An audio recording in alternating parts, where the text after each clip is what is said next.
প্রত্যেকটা মানুষকে বলছি, আমরা জোর করব না আপনাদেরকে ভোট দেওয়ার জন্য, কিন্তু আপনাদের বিবেক যদি একটু কথা বলে তাহলে দেখবেন 15 বছর ধরে একজন মহিলা লড়াই করে সংঘর্ষ করে প্রত্যেক দিন কিছু না কিছু কখনো না কখনো হয়েই চলেছে, আমরা প্রত্যেক দিন টিভিতে দেখি। সেই মহিলা গত 15 বছর ধরে লড়াই করে নিজের জন্য নয় বাংলার মানুষকে এক এবং ভালো রাখার চেষ্টা করে গেছে। যদি জেতে তো আমার মনে হয় এরকম মানুষেরই জেতা উচিত।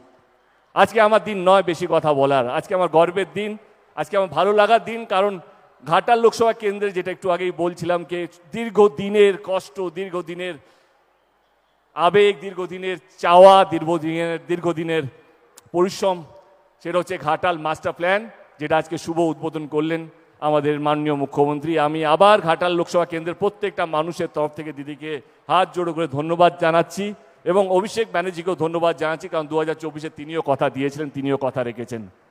থ্যাংক ইউ সো মাচ, বেশি সময় নেব না, ভালো থাকবেন এবং সবাইকে ভালো রাখবেন। অসংখ্য ধন্যবাদ, থ্যাংক ইউ।